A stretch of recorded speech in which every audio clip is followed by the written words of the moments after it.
Hello everyone, and welcome to week 5 of module 5. We'll be talking this week about Latin America. What I want to do today with the video lectures is to first give a brief sense of why we're talking about this as a world region. We'll talk a little bit about development in Latin America, and on the next lecture video, then go on to highlight different legacies of colonialism in Latin America.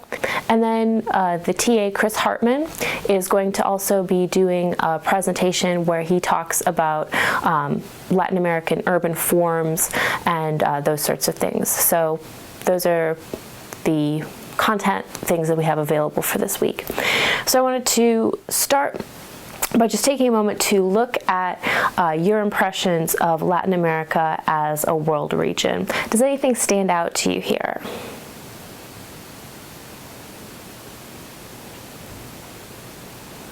One thing that comes up as I've taught this class over and over again in students' impression is food, and you see that coming up quite prominently. You have Spanish as a language through the majority of Latin America, a couple major countries showing up, Brazil, Mexico, some ideas that are sort of tied to leisure and vacation, tropical beaches, islands, those sorts of things. But poverty also looms quite large in people's impressions of this part of the world as well. So with these as your impressions moving forward, let's delve a little bit into some of the aspects of Latin America. Now you may wonder why we talk about this particular group of countries as Latin America.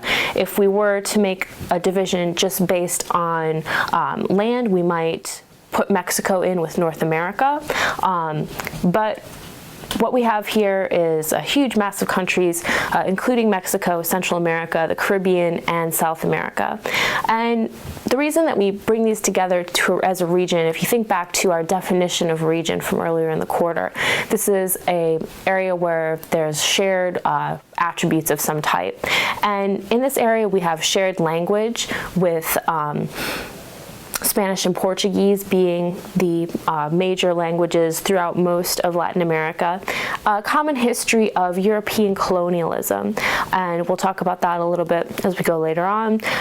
Religion, shared religion of predominantly Roman Catholicism, and this area all becoming independent in about the 19th century. We can kind of break this up into smaller regions of Mexico, Central America, South America, and the Caribbean. And when you take your map quizzes, we'll have the focus mainly be on south of Mexico.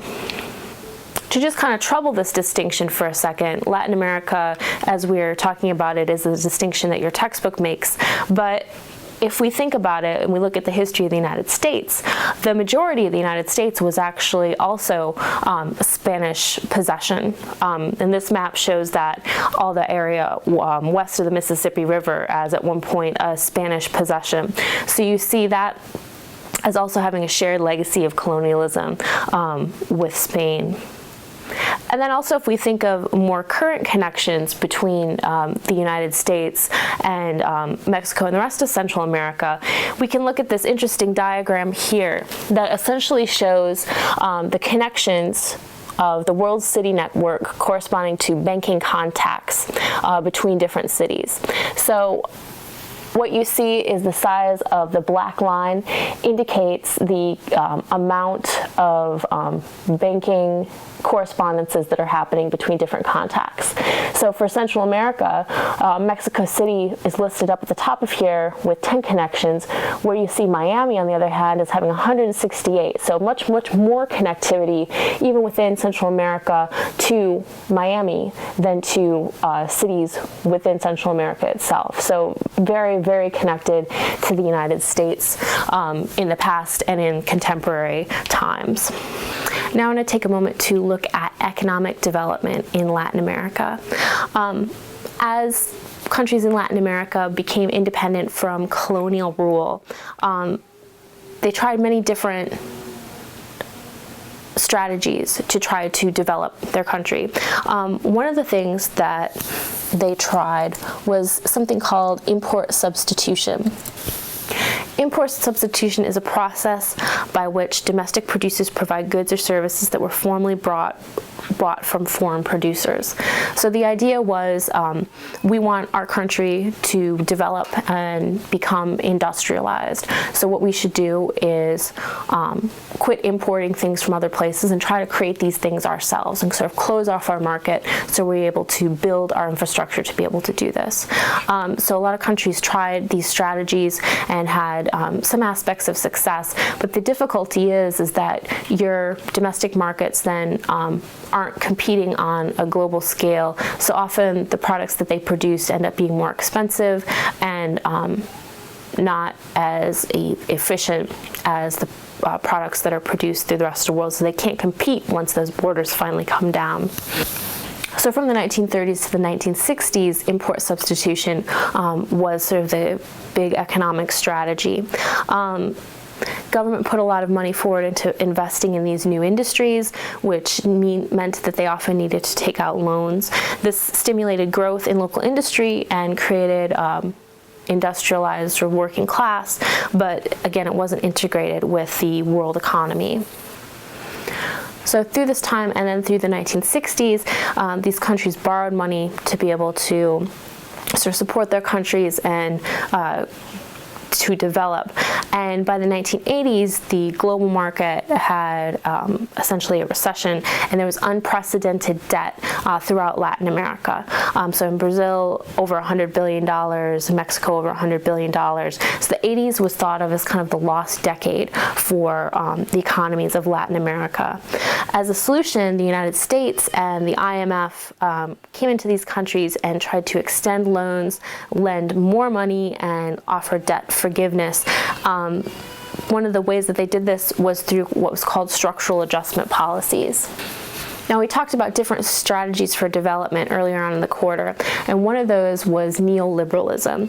Neoliberalism is the belief in free trade and reduced government. So the idea is reducing the subsidies that government gives to businesses will force businesses to be competitive, and competition will find the most efficient and successful businesses.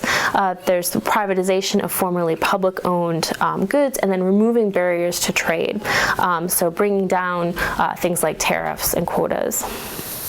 So within that strategy, you have this notion of structural adjustment policies that were introduced by the World Bank in the 1980s. And the goal was to try to increase the exports that were coming out of various countries, so they would have the cash on hand to pay back loans to the World Bank. This was pushed by the United States. Historically, when I've taught this class, the focus has really been on things like structural adjustment policies in Latin America. But with the debt crisis in Europe, with the debt crisis in Europe and the United States, this is something that becomes more and more salient to the rest of the world. So the requirements that the World Bank often put on these countries to be able to receive these loans included removing subsidies to different aspects of producers in their economy, reducing the power of labor unions and workers, so they're able to keep wages low and profits high to be able to keep that money coming in to pay off the debt, to devalue the currency, which often led to problems for folks in terms of their savings and earnings being not as able to purchase things in the marketplace, cutting spending on social services, eliminating barriers to foreign multinational companies to come in and set up shop or to trade, to sell off national assets, to deregulate business, decrease wages, and restrict credit and interest rates for internal borrowers. So this had some positives and some negative results.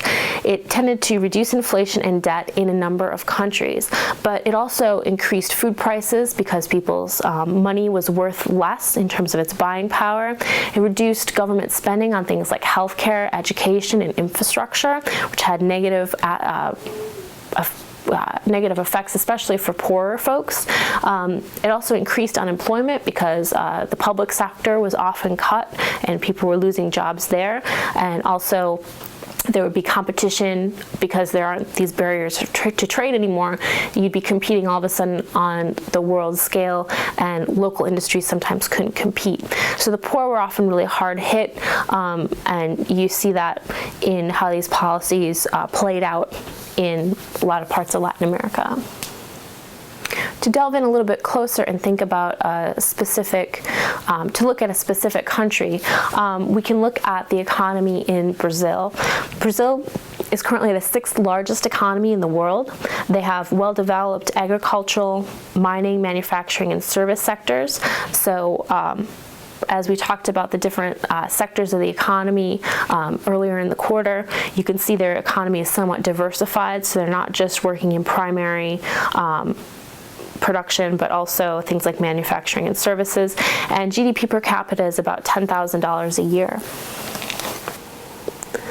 This is the 12-month cumulative exports through April for Brazil, and you see that primary products make up about 40% of that, semi-manufactured products at about 13%, and 45% for manufactured products. If we compare that to other parts of Latin America, we see on this chart the percent of export diversification.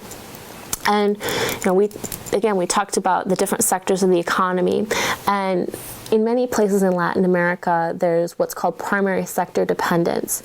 So this is when the economy's main focus is on primary sector activities. So these are concerned directly with natural resources like agricultural products, minerals, or fish. There's not a lot of value added, and these markets tend to be highly volatile in terms of price, which can be very negative for countries that are so invested in them.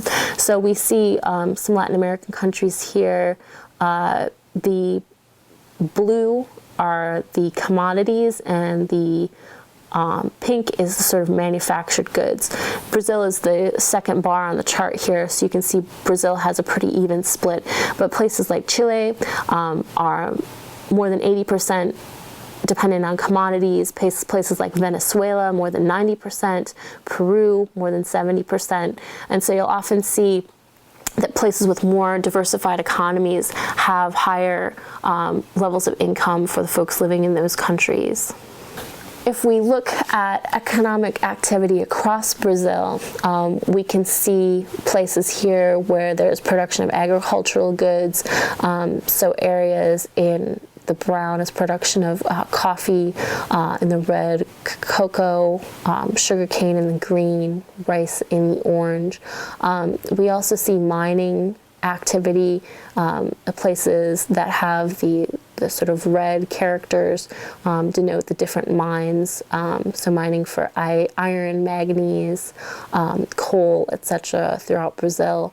And then different manufacturing areas that you see with industry, things like food processing, industrial manufacturing, much of that centered along the coast and in the southern part of Brazil, where there's more urban populations to be able to do this work.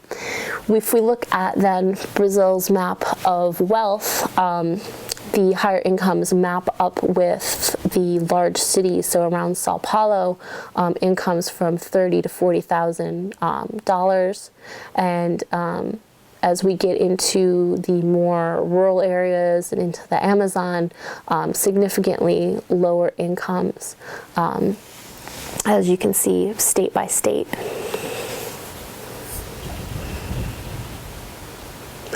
Brazil also has fairly diversified trading relations. So this chart shows trade with the U.S. and Puerto Rico at about 13%, about 21% with Asia, 22% with the European Union, and about 25% with other Latin American and Caribbean countries. It's estimated that Brazil's economy is going to continue to grow. This chart shows expectations of different world economies for the next 40 years or so. And we see this one ranks Brazil as the 9th largest economy, and they're expecting Brazil to become the 4th largest economy in the world after China, India, and the US. So it's really expected to be a booming economy. And just to kind of wrap up, I have a couple pictures then of from that Peter Menzel series from Hungry Planet, looking at different families and what they eat in different countries in Latin America.